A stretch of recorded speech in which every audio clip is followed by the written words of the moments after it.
नमस्कार साथियों, स्वागत है आप सभी का अंकित इंस्पायर्स इंडिया पर। मैं हूं अंकित अवस्थी। आज के सेशन में 3 प्रमुख मुद्दों पर चर्चा होगी। पहला मुद्दा होगा पाकिस्तान के समुंदर में बनने जा रहा एक आइलैंड जो कि ट्रंप की कृपा से होगा। दूसरी चर्चा होगी अमेरिका द्वारा राफेल पर दिया गया बयान कि चाइना वालों ने फर्जी खबरें उड़ाई थी। और तीसरी चर्चा होगी कि भारत के साथ युद्ध में पाकिस्तान जीता था और पहलगाम में आतंकी हमला नहीं, विद्रोह था। इन तीनों बातों पर आज डिटेल में विश्लेषण होगा। एक-एक करके शुरू करते हैं। सबसे पहले चलते हैं पाकिस्तान के मालामाल होने वाले प्लान पर। मालामाल वीकली फिल्म तो देखी होगी। उसमें कुछ इस तरह के ही किरदार होते हैं जिन्हें सपने दिखाए जाते हैं कि तुम अमीर बन जाओगे। खैर फिलहाल के लिए इनको अमीरी का सपना दिखाकर कहा गया है कि तुम्हारे जीवन में सब अच्छा होने जा रहा है। कैसा अच्छा होगा? दुबई जैसा अच्छा होने की प्लानिंग हो रही है क्या? मतलब कि एकदम ऐसा आइलैंड बन जाएगा जिस पर हसीनाएँ रहेंगी। अब हूरों के लिए मरना नहीं पड़ेगा, ज़मीन पर मिल जाएँगी। कुछ ऐसी फीलिंग दी जा रही है पाकिस्तान को? शायद हाँ। पाकिस्तान को ऐसी एक फीलिंग दी गई है जिसमें ये कहा गया है कि तुम्हारे लिए आर्टिफिशियल आइलैंड बनाया जाएगा और उस आर्टिफिशियल आइलैंड में जाकर रहो। कई पाकिस्तानी खोपड़ी खुजालते हुए कह रहे होंगे, अबे तो हमारा खैबर पख्तूनख्वा खाली पड़ा हुआ है, हमारे यहाँ पर बलूचिस्तान में इतना बंजर जगह पड़ी हुई है, कोई यहाँ रहने नहीं आएगा क्या? क्या सभी को जाकर आइलैंड पर रहना है? जी नहीं। ट्रंप ने सपना दिखाया है, पाकिस्तान को दिखाया है। किस बात पर? कहा है कि सुनो तुम्हारे पास बहुत तेल है, तुम उस तेल को निकाल काहे नहीं लेते हो? पाकिस्तानी इस बात पर एकदम नचाए घूम रहे हैं कि साहब पाकिस्तान के अंदर इतना तेल है कि उसे निकालने के लिए उसे आइलैंड बनाना पड़ेगा। ब्लूमबर्ग की एक खबर इस समय हेडिंग है और कहा जा रहा है कि पाकिस्तान तेल निकालने के लिए एक आर्टिफिशियल आइलैंड समुद्र में बनाने जा रहा है। किसके मोटिवेशन पर? इन भाई साहब के मोटिवेशन। इनने क्या कह दिया है? इनसे कहा गया है कि तुम अपने पाकिस्तान की जो पेट्रोलियम लिमिटेड कंपनी है, उससे कहो कि वो अरब सागर में जाकर पहले एक आइलैंड बनाए, आइलैंड पर जाकर मशीनें खड़ी करे और समुद्र की गहराइयों की तलहटी में से तेल निकाल कर बाहर लाए। कुछ ऐसा आइलैंड यानी कि समुद्र की गहराई में जाने के लिए एक बेस बने, एक ऐसा आइलैंड यानी कि पानी के बीच में से अगर तुम्हें तेल तलाशने जाना है, तो कैसे जाओगे? तो बोले एक काम करो, पहले पूरी एक खुद की ज़मीन बनाओ जहाँ जाकर मशीनें खड़ी कर सको और फिर वहाँ से जाकर के ड्रिलिंग करके तुम तेल निकालो। सर आइलैंड की ज़रूरत क्या है? बोला आइलैंड बना लिया ना तो तेल निकालने का जो खर्चा आएगा 33% तक कम हो जाएगा, इसलिए पहले तुम आइलैंड बनाओ। अच्छा, तेल ना तलाशें पहले? बोले नहीं, नहीं, तेल तलाशने के लिए भूमिका का निर्माण करो और इस तरह से फिर पाकिस्तानियों तेल निकालो कि एक दिन तुम्हारा तेल भारत खरीदेगा। और ये सपना दिखाने वाले कोई और नहीं अपितु ट्रंप हैं, जिन्होंने पहले ये समझाया दुनिया को कि सुनो, आईईए का मानना है कि दुनिया में तेल का बाजार $4 ट्रिलियन का है, जो बढ़ते-बढ़ते $6.5 ट्रिलियन का हो जाएगा। अमेरिका ने इनको समझाया कि अगर तुम भी तेल निकलवा लिए अपने यहाँ से, पाकिस्तान का तेल अगर निकल कर आया, तो उससे हो सकता है कि तुम्हारे पास इतनी अमीरी हो जाए कि सब लोग एकदम माला-माल हो जाएँ और पाकिस्तान के हाथ में कटोरा नहीं, अपितु तेल का। चलिए खैर, फिलहाल के लिए पाकिस्तान के इन सपनों से आगे बढ़ते हुए मैं आज के प्रायोजक से भी आपको इन्वॉल्व करा देता हूँ, मिला देता हूँ। नाम है उनका मार्केट वुल्फ। उन्होंने पाकिस्तान की अपेक्षाओं को देखते हुए उन लोगों का ख़्याल रखा जो रियल में पैसे कमाने में इंटरेस्ट रखते हैं। साथियों, मार्केट वुल्फ जो लोग ट्रेडिंग में इन्वॉल्व हैं, चाहे वो ऑयल की ट्रेडिंग करते हों, क्रूड की ट्रेडिंग करते हों या फिर गोल्ड, सिल्वर इनकी ट्रेडिंग करते हों, इंट्राडे ट्रेड करते हों, इनके लिए आप बहुत अच्छे ट्रेंड्स देते हैं। ये एक सेबी रजिस्टर्ड प्लेटफ़ॉर्म है और ये आज के कार्यक्रम के प्रायोजक भी हैं। इनका कहना है कि साहब एक बढ़िया सा एप्लीकेशन है जिसका लिंक कमेंट बॉक्स में पिन है, जहाँ पर आप जाएँ और फ़ॉलो करें ट्रेंड्स को। ट्रेंड्स को फ़ॉलो करें और जैसे ट्रेंड्स हैं उसके अनुसार आप अपना इन्वेस्टमेंट करें। अगर मार्केट ऊपर जा रहा है ट्रेंड्स के अकॉर्डिंग आपका मुनाफ़ा बुक हो जाएगा और आप अपना मुनाफ़ा लेकर साइड में हो जाइए। सर आपके ट्रेंड्स सही हों ये कैसे पता लग सकता है? ये खुद चूँकि सेबी रजिस्टर्ड हैं और इनके पास एक लंबा अनुभव है अपने अपने एनालिसिस का, कि लोगों ने इनका एनालिसिस का लाभ लेकर के महीने भर में खूब सारे प्रॉफ़िट कमाए हैं। इनका बाकायदा सेबी रजिस्ट्रेशन का सर्टिफ़िकेट भी है और ये तमाम चीज़ें इनके बारे में उपलब्ध भी हैं और बहुत ही नॉमिनल प्राइस पर इनकी सर्विसेज़ उपलब्ध हैं। मात्र ₹99 के अंदर ये अपनी सलाह साल भर के लिए उपलब्ध कराते हैं। आप इनके फ़ॉलो ट्रेंड का ऑप्शन यूज़ कर सकते हैं ट्रेडिंग के अंदर। और हाँ, यदि आपको लगता है कि आपका नुकसान बढ़ रहा है तो आप स्टॉप लॉस का फ़ीचर यूज़ कर सकते हैं। पैसे को डायरेक्टली आप अपने पास में ले सकते हैं और चूँकि सेबी रजिस्टर्ड है तो आपको इस तरीके से ये प्लेटफ़ॉर्म अपनी जानकारी दे रहा है। आप एक बार इसे अवश्य चेक करिएगा। पाकिस्तान की तरह माला-माल होने के लिए नहीं, लेकिन वाक़ई में अगर आप ट्रेडर हैं, तो आप इनके इस फ़ीचर का लाभ ले सकते हैं। चलिए आगे बढ़ते हैं। पाकिस्तान की चर्चा में और हाँ, एक बात और भाई साहब, इनके 2 मिलियन से ज़्यादा डाउनलोड्स भी हैं, गूगल प्ले पर स्टोर पर उपलब्ध हैं, एप्पल प्ले स्टोर पर ये उपलब्ध भी हैं। अब सवाल ये है कि पाकिस्तान के अंदर जो ये माला-माल होने का सपना आया है, इससे भारत पर क्या असर हो सकता है?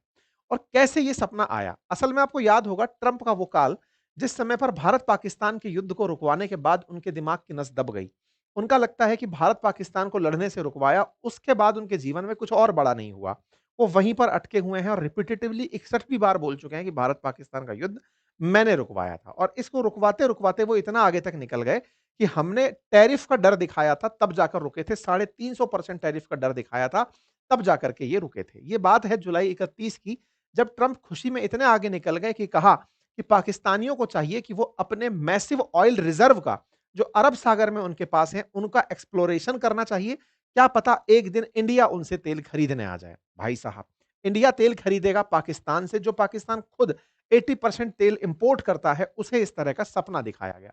बात जुलाई की थी, शहबाज शरीफ ने सीरियसली ले ली। नवंबर आते-आते, नवंबर 19 के दिन ये खबर तैरने लगती है और खबर आती है, इसी बात को मानते हुए पाकिस्तान अब रियल में तेल निकालने के लिए सोच रहा है कि जब ट्रंप ने कह दिया कि तेल है, तो तेल है, चलिए तेल निकालते हैं। अब तेल निकालने जाएँगे कहाँ? बोले समुंदर में। समुंदर में तेल कहाँ है? तो देखिए, समुद्र का पानी जितनी तलहटी तक जाएगा, तलहटी के नीचे ड्रिल किया जाएगा, यानी कि पानी भी किसी जमीन पर भरा हुआ है। उस जमीन की गहराई में जब जाओगे तो वहां से तेल निकाल कर लाओगे, यानी कि समुद्र की गहराई चलो और उसके बाद में जाकर के ड्रिलिंग करो। देखो, ये है अरब सागर, जिसे भारत पाकिस्तान साझा करते हैं गल्फ के साथ। यहां पर पाकिस्तान का जो सीमा लग रही है, कराची से लगभग 300 किलोमीटर के आसपास के क्षेत्र में, 30 किलोमीटर के आसपास के क्षेत्र में ये कुछ आर्टिफिशियल आइलैंड बनाने की प्लानिंग कर रहे हैं। इनकी प्लानिंग 30 किलोमीटर दूर सुजावल इलाके के पास में एक आर्टिफिशियल आइलैंड बनाने की है, जो कराची से 130 किलोमीटर है, लेकिन सिंध से 30 किलोमीटर की दूरी पर है। तो समुद्र के अंदर, अच्छा, ये समुद्र के नीचे की जो शेल्फ्स दिखाई दे रही है ना आपको, एडिशनल जो ये एरिया दिखाई दे रहा है, सामान्यतः इन्हीं क्षेत्रों के अंदर तेल की अपेक्षा होती है। ऐसा क्यों? क्योंकि जब बहुत सारी नदियां अपने साथ में फॉसिल लेकर जाती हैं, जीवाश्म लेकर जाती हैं, तो वो इन्हीं कॉन्टिनेंटल शेल्फ्स में सालों तक दबते रहते हैं और वहीं से तेल निकलने की संभावना बनती है। क्योंकि इसी क्षेत्र से होकर सिंध नदी भी गिरती है, तो सिंध के साथ भी बहुत सारा ऐसा जीवाश्म आया होगा, जो सालों तक दब करके फॉसिल के अंदर कन्वर्ट होकर फ्यूल में बदला होगा। ये एक थ्योरी है, जिसके आधार पर कॉन्टिनेंटल शेल्फ में दुनिया भर के अंदर तेल तलाशा जाता है। यही मान करके भारत में भी जो बॉम्बे हाई है, मुंबई के नजदीक, वहां पर तेल इसी कंसेप्ट के आधार पर तलाशा जाता है। दुनिया भर में नदियों के मुहानों पर तेल को इसी थॉट के साथ तलाशा जाता है। कहा जा रहा है, इस आइलैंड की मदद से ये लोग 25 तेल के कुएं खोदेंगे, और आइलैंड बनने से फायदा ये होगा कि आने वाले समय में बहुत सारी जो समुद्र की लहरें हैं, वो उस आइलैंड को नुकसान नहीं पहुंचाएंगी, कुएं को नुकसान नहीं पहुंचाएंगी, और तेल का एक्सप्लोरेशन चलता रहेगा। आपको सुनकर के तो लगेगा कि सर देखिए कितनी बड़ी बात है, ये लोग तेल गैस खोज रहे हैं और हम बैठकर तमाशे देख रहे हैं। इनके पास इतनी समझ आ गई, क्या हमारे पास समझ का अभाव है क्या? क्या हम नहीं कर सकते क्या? क्या हमारे अरब सागर में तेल नहीं हो सकता क्या? क्या हम नहीं तलाश सकते क्या? सारी बातें आ रही होंगी। तो मैं थोड़ा-सा आपको इतिहास दर्शन कराता हूँ। पाकिस्तान जिस ख्वाब को फिलहाल जी रहा है, वो जून 22 के अंदर आई हुई एक कटिंग है, जिसमें पता चला था कि पाकिस्तान के अंदर तेल के भंडार मिले हैं। Massive oil gas reserve in Pakistan, ये 24 में भी खबर आई थी। ये खबर ही थी जो ट्रंप ने पढ़ ली थी कि इनके यहाँ तेल और गैस के प्रचुर भंडार हैं, इतने भंडार हैं कि अगर वाकई में इन्हें एक्सप्लोर कर लिया जाए तो शायद ये वेनेजुएला से बड़े भंडार हों। पाकिस्तानी इस बात पर नाचने लगे थे। लेकिन कुछ समय बाद ही पता चलता है कि ये इनके साथ पहली बार नहीं हुआ। इनके साथ एक बार पहले भी ऐसा हुआ है 2019 में, जब इन्हें कहा गया कि तुम्हारे यहां पर तेल के भंडार हैं। लेकिन जब जांचा गया तो पता चला यार नहीं यार, मजाक हो गई थी तुम्हारे साथ। 2019 में 500 मिलियन बैरल ऑयल के भंडार अपेक्षित किया गया था। इनके केकड़ा करके जगह है, जहां पर अपेक्षा की गई थी कि तेल हो सकता है, लेकिन वो फर्जी निकल गया था। No oil gas reserve found at केकड़ा। इस बात को तलाशने के लिए अमेरिका की जो टोटल एनर्जी है, शेल कंपनी है, ये सब पाकिस्तान आए थे उस दौर में। सब अपना कारोबार बंद करके निकल गए कि ये फर्जी खबर निकल गई। मतलब कहते हैं कि पाकिस्तान में इतना तेल होगा ऐसी उम्मीद की जाती है, लेकिन असेसमेंट में इतना निकल कर आता है और रियलिस्टिक इतना सा तेल निकल कर आता है। मतलब पाकिस्तान में 200 मिलियन का तेल, अगर आप समझने जाएंगे कि साहब यहां पर पाकिस्तान के अंदर 200 बैरल तेल होगा, बिलियन बैरल तेल होगा, मिलता वहां पर 20 बैरल तेल है। यानी इतनी बड़ी दिक्कत है यहां पर रियलिटी वर्सेस अजम्पशन के अंदर। ठीक है, ये वो कुछ तस्वीरें हैं, कटिंग है न्यूज की, जहां पर आप देख सकते हैं कि अमेरिका की जो टॉप कंपनीज हैं, वो अपना पाकिस्तान में स्टेक बेच बेच कर भागी हुई हैं। ये ट्रंप के आने से पहले का काम है, जब शेल जैसी कंपनी ने पाकिस्तान से अपना कारोबार समेट लिया था और निकल गई थी कि भैया थैंक यू, हम आपके यहां पर कंपनी नहीं चला पाएंगे। और तो और, यहां पर कई कंपनीज पहले भी आई, लेकिन पाकिस्तान से 2021 से 24 के बीच में चली गई। फिर चाहे इटली की कंपनी हो, चाहे फिर कुवैत की कंपनी हो, ये तमाम कंपनियां पाकिस्तान में आकर कारोबार करके लौट कर चली गई। और ये बहुत बड़ी-बड़ी कंपनियां, भाई शेल जो है पाकिस्तान में अपना कारोबार बेच गई। टोटल एनर्जी अमेरिकी कंपनी है, ये अपना कारोबार पाकिस्तान को बेचकर चली गई कि नहीं हो पाएंगे। लेकिन किसने कहा है? दिव्य दृष्टि प्राप्त व्यक्ति ने कहा है, जिसकी नस दबी हुई है, जो 61वीं बार भारत पाकिस्तान के युद्ध के ऊपर आगे बढ़ ही नहीं पा रहा है। इस दिव्य दृष्टि से इन्होंने कहा है कि पाकिस्तानियों, तुम्हारे पास तेल निकलेगा। तो ये बोलते हैं, जब ये कह रहे हैं निकलेगा तो निकलेगा, तो बस इसी बात को मानते हुए साहब यहां पर तेल निकालने की कवायद चल रही है। पाकिस्तान में फिर से पिछले साल तेल के भंडार की खबर बाहर आ गई कि सुनो, इनके पास बहुत तेल है और तेल निकाला जा सकता है। पाकिस्तानियों को बताया गया कि इतना तेल है, लेकिन उससे पहले एक दिक्कत है। बोले क्या? तुम्हारे तेल को खोजने में 42,000 करोड़ का खर्चा आएगा, और 42,000 करोड़ के खर्चे के बाद भी 4 से 5 साल लग जाएंगे। इस बात को शहबाज शरीफ जानते हैं कि 4-5 साल बाद तो मैं भी नहीं रहूंगा। क्यों नहीं रहूंगा? क्योंकि कहीं ना कहीं मेरे साथ भी वही होगा जो और पाकिस्तानी प्रधानमंत्रियों के साथ हुआ है। आज तक कोई भी 5 साल तो पूरा कर नहीं पाया है। ऐसे में 42,000 करोड़ का जो खर्च है, इसी को करवा के 2 पैसे कमा लो। क्योंकि पाकिस्तान में पाकिस्तान के खजाने को खाली करके पैसे कमाए जाते हैं, ये वहां की सेना और राजनेता अच्छे से जानते हैं। अमेरिका का इतना पॉजिटिव सेंटीमेंट है कि अमेरिका कह रहा है कि तेल होगा, तो इस बहाने आइलैंड बनाने के नाम पर पैसे कमा लो। तेल तो कौन सी पीढ़ियां खाएंगी हमारी? कौन सा शहबाज शरीफ आजीवन बनने वाले प्रधानमंत्री? ना आसिम मुनीर रहने वाले, ना कोई भी आज तक इनके परमानेंट नहीं रहा। तो बोले अपने को कुछ हाथ नहीं लगेगा, लेकिन इस 42,000 करोड़ में फायदा है। बोले चलो अमेरिका के सेंटीमेंट के नाम पर ही सही आइलैंड बनवा लेते हैं, और इसके माध्यम से क्या पता 2 पैसे देने वाली कंपनियां भी आ जाएं। कुल मिलाकर ट्रंप के जो दावे हैं, उनसे पाकिस्तानियों को लूटने का एक और मौका मिल गया। लेकिन इस बीच में ट्रंप के दावों को ही बहुत सारे एक्सपर्ट्स ने डिनाई किया कि साहब यहां पर तेल के भंडार नहीं है, इन्हें परेशान मत करो। लेकिन अल्टीमेटली पाकिस्तानियों को सुख तो भारत के नाम पर मिल जाता है, और ट्रंप को पाकिस्तानियों से। फिलहाल के लिए बात अगर भारत की जाए कि क्या भारत कभी ऐसा एक्सप्लोरेशन करता है, बिल्कुल। हमारे यहां पर जो ओएनजीसी नाम की कंपनी है, वो इसी तरह से तेल तलाशती है, और इसका प्रॉपर तरीके से सिस्मिक मैपिंग होता है। फिर ड्रिलिंग ऑपरेशंस किए जाते हैं, फिर उस जगह का पूरा इवैल्यूएशन होता है, और फिर जाकर प्लानिंग की जाती है कि कैसे तेल को एक्सप्लोर किया जाए। और हम लोग लगातार लेवल पर इस काम को करते आ रहे हैं, और हम अपने ऑफशोर्स के अंदर काफी तेल तलाशते चले आ रहे हैं। अब एक बड़ा सवाल बनता है कि क्या इनका आइलैंड बन जाएगा तो सफल हो जाएगा? देखिए, दुनिया में एन नंबर ऑफ आइलैंड है जिनको बनाने की कल्पना की गई, लेकिन वो फेल हो गए। लेकिन मैं आपको जो एक कारण बता रहा हूं कि इनका आइलैंड नहीं बन पाएगा, उसका तर्क इतना सा जान लीजिए। ये दुबई की तर्ज पर जैसे पाम जुमेरा बना हुआ है, इन्हें लगता है कि ये एक आर्टिफिशियल आइलैंड बना ले जाएंगे। देखिए, जो गल्फ है ना, वहां पर हाई टाइड्स या तूफान नहीं आते हैं। जहां पर गल्फ कंट्रीज बसी हुई हैं, वो बिल्कुल खाड़ी है, एकदम गेट पर से लॉक है खाड़ी, ऐसी खाड़ी है। लेकिन जहां अरब सागर है, यहां पर रेगुलर तूफान आते हैं, और ये सिस्मिक एरिया है, यहां पर भूकंप भी आते हैं। ऐसे में जिस जगह ये आइलैंड बनाने की सोच रहे हैं, वहां की जियोलॉजिकल इनस्टेबिलिटी इन्हें बहुत भारी नुकसान पहुंचाएगी, और तूफानों का आना, एक्सट्रीम वेदर्स का आना इनके इस कार्यक्रम को सफल नहीं करेगा। ऐसे में पाकिस्तानियों को लगता है कि ये ऐसा कर जाएंगे, लेकिन ये अपने आप में बहुत हजारडस होगा। ह्यूज वेव्स और स्ट्रांग मानसून से ये नहीं टिक पाएंगे, साइक्लोन इन्हें रुकने नहीं देगा। और फिर जो अंडर वाटर करंट्स हैं जो अरब सागर में बह रही हैं, क्योंकि हिंद महासागर दुनिया के अन्य महासागरों से कनेक्टेड है, तो यहां पर ओशन करंट्स चलती हैं, जिसके चलते इसके हाई मेंटेनेंस को ये पाकिस्तानी हैंडल नहीं कर पाएंगे। लेकिन इन्हें इतने दूर का नहीं सोचना है। फिलहाल के लिए अब्बा ने कहा है तो लब्बा डब्बा बज रहे हैं, और कुल मिलाकर तेल खरीदने जा रहे हैं। लेकिन सवाल यह है कि साहब अब्बा ने इतना इनके बारे में सोचा कैसे? तो बोले साहब, दिक्कत यह है कि पाकिस्तानियों ने भारत से लगभग 3 गुना ज्यादा पैसा खर्च किया अमेरिकी राष्ट्रपति की लॉबिंग पर। अब यह क्या कहानी है? देखो, अमेरिका के अंदर सीधे खुलेआम लॉबिंग होती है, यानी कि आपको राष्ट्रपति खरीदना है तो खरीद सकते हैं। आपको पता चल गया कि राष्ट्रपति के ये मित्र हैं, आप उनको पैसे दो, राष्ट्रपति से मिलने का वो सुधा तरीका ढूंढेगा। सिस्टम पूरी तरह खुला है। जैसे एलॉन मस्क ने पैसे दिए, मार्केट में खुले थे। तेल कंपनियों ने पैसे दिए, खुले थे। हमारे देश में जो पैसे दिए जाते हैं कि अडानी, अंबानी, टाटा ये सब पैसे दे रहे हैं, वो सब बिहाइंड द सीन चल रहे होते हैं कि नहीं साहब दिए थे, बॉन्ड खरीद लिए होंगे, चुनावी बॉन्ड खरीद लिए होंगे। हमारे यहाँ पर उस चीज को पब्लिक में नहीं लिया जाता, उनके यहाँ पर ये सब काम पब्लिक होता है। पाकिस्तान अमेरिका ने पब्लिकली इस बात को कि पाकिस्तानी लोग लॉबिंग कर रहे हैं, ये स्वीकार कर लिया। 3 गुना ज्यादा पैसे खर्च करके ट्रंप की लॉबिंग की गई कि उनको जो बताएगा पाकिस्तान का आदमी, वो ट्रंप को सही लगेगा। यही किया पाकिस्तान की तरफ से कि पाकिस्तान ने ट्रंप से कहा कि सुनो सर, ऑपरेशन सिंदूर में हमको बहुत बुरी तरह मारा, हमारे सैकड़ों लोगों को तबाह कर दिया, अंदर तक ब्रह्मोस घुसा दी, सबको मारधाड़ मचाया, लेकिन आपको यह कहना है कि पाकिस्तान विजेता था। बोले बिल्कुल कहेंगे। एक पाकिस्तान के लिए रिपोर्ट निकल कर आती है और कहा जाता है कि साहब पाकिस्तान की मिलिट्री सक्सेसफुल हो गई थी ऑपरेशन सिंदूर में। कैसे सक्सेसफुल हो गई थी? भारत ने टारगेट हिट किए, भारत ने आतंकी मारे, पाकिस्तान के द्वारा भारत पर हुए जितने भी रिएक्शंस थे या रिप्लाई थे उसमें कोई जान नहीं गई।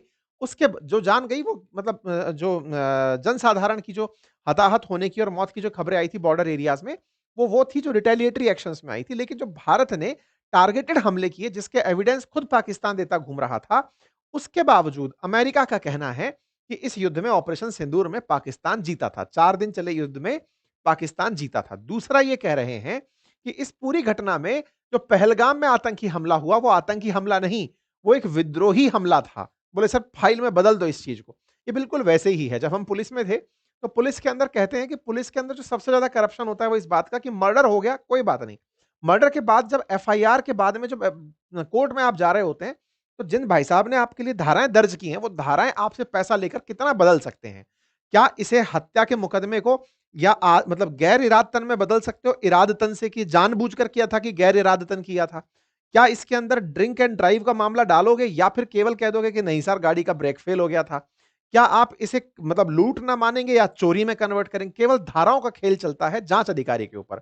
बिल्कुल पाकिस्तानियों ने ट्रंप के साथ वही किया और एक रिपोर्ट प्रकाशित करवा ली और उसमें यह कहलवाया कि आप ये कहो कि आतंकी हमला नहीं था। बोले क्या था? बोले दुनिया ने सबने कहा था आतंकी हमला, खुद अमेरिका ने कहा था आतंकी हमला, फिर क्या था? बोले उसको विद्रोही हमला कह दो। बोले वाओ, इसके अलावा क्या? बोले इसके अलावा एक काम और करो सर कि वहां पर पाकिस्तान की विजय हुई थी, आप ये कह दो। बोले हाँ हाँ बिल्कुल कह देंगे, पाकिस्तान जीता था। बोले सर वो इतने दिन से जो आप कहते आ रहे थे कि 8 फाइटर जेट गिरे थे, सर वो 8 फाइटर जेट के बारे में क्या कहेंगे? अमेरिकियों को गुस्सा आ गया। बोले सुनो यार बाकी सब सही है, तुम्हारे फर्जीवाड़े में हमारा F-35 नहीं बिक रहा है। वो जो यूक्रेन है वो जाकर के राफेल खरीद लिया 100, वो राफेल की बात करने फ्रांस के पास चला गया। तुम्हारे फर्जीवाड़े के चलते मेरे F-35 नहीं बिक रहे हैं और उधर चाइना वाले अपने J-35 बेच गए।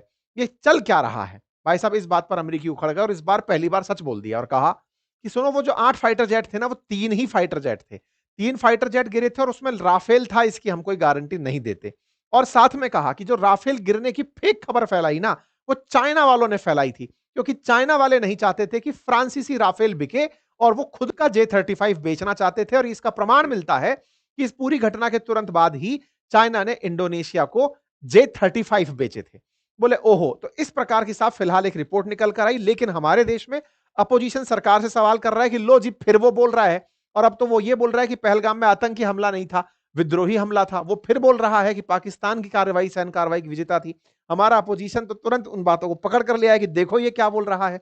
800 पन्नों की अमेरिका ने एक रिपोर्ट तैयार की है जिसका नाम है economic US China economic security review commission, और उसके अंदर ये सारी बातें मेंशन की गई हैं। ये है वो report, US China economic and security review commission. इसमें बातें लिखी हैं। इसमें लिखा है Pakistan military success over India in its 4-डे clash showcased Chinese weaponry. Chinese हथियारों का उपयोग करके पाकिस्तान ने भारत पर जीत प्राप्त की थी। यह बात इस रिपोर्ट में लिखी गई है। ये सब जानते हैं कि भारत के जो बम थे वो कितना पाकिस्तान के अंदर गिरे थे। आतंकियों के जनाजे हमने देखे, पाकिस्तानियों के वीडियो बनते हमने देखे। भारत ने जो मार्क करके बताए कि हम नूर खान बेस तक को उखाड़ कर चले आए, उसके बावजूद चाइनीज डिफेंस जो था उसको यहां पर जगह दी गई है कि पाकिस्तान उससे जंग लड़ा और उससे विजेता रहा। इसमें यह कहा गया कि चीन पर नजर रखने के लिए इन्होंने एक कमेटी बनाई है यूएससीसी, जिसने यह रिपोर्ट प्रकाशित की है और उसमें कहा गया है कि पाकिस्तान को विजय प्राप्त हुई थी। साथ ही साथ आपको याद दिला दें कि यहां पर जो पहलगाम टेरर अटैक था, जिस पर कि ट्रंप ने हमला होते ही रिएक्शन दिया था, 22 अप्रैल के बाद में यहां पर देख सकते हैं टेरर अटैक इसने कहा है। यहां पर इनकी जो 22 अप्रैल के दिन ही इनकी तरफ से जो स्पोक पर्सन निकल कर आती हैं वो खुद कहती हैं कि यह टेरर अटैक था। एस जयशंकर साहब एस सेक्रेटरी रूबियो से बात करते हैं, वो इसे टेरर अटैक बोलते हैं। जयशंकर साहब से टेरर अटैक पर चर्चा होती है, तमाम बातें टेरर अटैक पर होती हैं, लेकिन इस रिपोर्ट में उसे टेरर अटैक ना कह करके एक विद्रोही हमला करार दे दिया जाता है। फिर वही वाली बात रिश्वत लेकर के रिपोर्ट बदल दी जा रही है कि चलो बदल दो। ये तो क्रेडिबिलिटी रह गई है इन लोगों की। ये भाई साहब सऊदी अरब के क्राउन प्रिंस के सामने फिर बतियाने लग रहे थे, फिर वही बात बोले कि देखो साहब मैंने कह करके रुकवाया, 350% का टैरिफ लगवाकर रुकवाया, ऑपरेशन सिंदूर में विजेता किसी को बनाया। देखो मैंने पहले भी कहा था ऑपरेशन सिंदूर से इनको कोई लेना देना नहीं था। इन्हें लेना देना था कि फ्रांसीसी राफेल विजेता ना घोषित हो जाए। मैंने पहले भी आपको सेशंस में बताया है कि राफेल ने भारतीय सीमा में खड़े रहकर पाकिस्तानी ठिकानों को जो निशाना बनाया, उसकी वजह से पूरी दुनिया के अंदर राफेल का तो लोहा मन गया, लेकिन पाकिस्तान के डिफेंस सिस्टम की मजाक बन गई। पाकिस्तान के डिफेंस सिस्टम की पोल पहले भी भारत की ब्रह्मोस ने खोली थी, जब वो बॉर्डर क्रॉस करके अंदर तक हिट मारी थी। इस बार भी जब हमारा राफेल अंदर हिट मार रहा था, मिसाइलें चला रहा था, टारगेट पर जाकर लग रही थी, उस समय भी चाइनीज डिफेंस सिस्टम पूरी तरह फेल हो गया था। चाइना ने इसी समय पाकिस्तान का साथ दिया और फेक खबर फैलाना शुरू किया, और उन फेक खबरों में ऐसी ऐसी इमेजेस निकालकर डालना, दिखाना शुरू किया कि देखो राफेल ऐसे गिरा पड़ा है। ये सारा खेल हो रहा था ताकि इमानुअल मैक्रोन, यानी जो राफेल बेचने वाला देश है, वो राफेल ना बेच पाए और चाइनीज J-35 बिकने लगे। ये काम करने में सफल भी हो जाते ये लोग, लेकिन दुनिया को जिस समय जेलेंस्की ने 100 राफेल का सौदा किया, उससे ये क्लियर हो गया कि ये केवल फर्जी खबर थी। सच ये था कि राफेल सक्सेसफुल था। ये तमाम फेक खबरें हमने उन दिनों भी बाहर निकाल कर बताई थी। शुरुआती दौर में ये लोग 5 गिरे, 6 गिरे, 7 गिरे, 8 गिरे तक चले गए थे। इतने राफेल गिरे, इतने राफेल गिरे, लेकिन इनकी खुद रिपोर्ट इस बात के ऊपर क्लेम करती है, और इस रिपोर्ट में निकल कर क्या आता है, मैं आपको वो पढ़ करके सुनाऊंगा, जिसमें सुनिए, despite the fact only 3 jet flown by India's military were reportedly downed and all may not have been Rafale। ये खुद इस बात को बोल रहे हैं कि देखो, शुरुआत में ट्रंप खुद कई बार बोलते गए, 6 गिरे, 7 गिरे, 8 गिरे, 8 तक गिरा दिए थे ये, और इन्हीं की इस रिपोर्ट में लिखा हुआ आया है कि 3 ही फाइटर जेट गिरे थे और तीनों राफेल थे, इसकी कोई गारंटी नहीं है। ये इस बात पर खुद आ गए कि साहब राफेल का कोई अता पता नहीं है। फिर ये बोलते हैं, according to French intelligence, China initiated a disinformation campaign to hinder sales of French Rafale in favor of its J-35, and it used fake social media account to propagate AI and video game images of supposed debris from the planes China's weaponry destroyed। बोले इन्होंने जानबूझ करके फर्जी चीजें फैलाई। अरे मेरे प्यारे साथियों, कम से कम अमेरिका की बातें मानते हो तो अमेरिका की इस बात को भी मान लो। सेलेक्टिवली क्यों मान रहे हो कि वो ये बोला और ये नहीं बोला? अब इस बात को भी मान लो कि ये बोल रहा है 3 ही गिरे थे, 8 से सीधा 3 पर आया। किस ट्रंप पर विश्वास करेंगे जो खुद कह रहा है कि चाइना ने एआई जनित वीडियो बनाए थे? किस पाकिस्तान की फेक खबर पर विश्वास करेंगे? अब आप इसको भी अगर सुन रहे हो तो इस रिपोर्ट को ढंग से पढ़ लो, जिसमें यह बात निकल करके आई है। बोले पाकिस्तान ने चीन के खुफिया इंटेलिजेंस के साथ मिलकर फर्जी खबरें फैलाई थी। ये बात लेकिन हमारी जो अपोजिशन है वो इसको इस तरह से उठा रही है कि देख लो साहब, अमेरिका कह रहा है कि 350% के टैरिफ के चलते आप लोगों ने युद्ध विराम कर लिया था। देखो अमेरिका कह रहा है कि पाकिस्तान जो है वो इस युद्ध में सफल रहा था। देखो अमेरिका चाहे जो भी कह रहा हो, पाकिस्तान ने जो भी कहा हो, अब वो सबके सामने खुलकर आ चुका है कि पाकिस्तान अमेरिका से कैसे कहलवाता है। खुद अमेरिकी रिपोर्ट कह रही है कि चाइना वाले फर्जी खबर फैला रहे थे, और तो और हाथ कंगन को आरसी क्या, पढ़े लिखे को फारसी क्या। यूक्रेन जब 100 राफेल परचेज कर रहा है, इससे पता लगा लो कि क्या खेला हुआ है। इसका अर्थ यह है कि इस पूरी दुनिया में वेपन बेचने की होड़ मची है। भारत पाकिस्तान के इस युद्ध में F-35, J-35 और राफेल, ये तीनों कंटेस्टेंट थे कि किसको सबसे ज्यादा वैल्यू मिलेगी, और उसी वैल्यू के आधार पर फ्यूचर तय होगा। बाकी आप लोग इस विषय पर क्या सोचते हैं, अपनी राय जरूर बताइएगा। चैनल पर नए हैं तो सब्सक्राइब कर लीजिएगा। फिलहाल के लिए इतना ही। जानकारी पसंद आई हो तो साथियों से अवश्य साझा करें, अपनी राय अवश्य साझा करते हुए कमेंट बॉक्स में जाएं। बाकी ट्रेडिंग में अगर आप रुचि रखते हैं और वाकई में इनके फॉलो ट्रेंड ऑप्शन का यूज करना चाहते हैं तो मार्केट वुल्फ का लिंक, हमने लिंक कमेंट बॉक्स में पिन किया हुआ है, एक बार अवश्य जाकर उसे चेक कीजिएगा। धन्यवाद।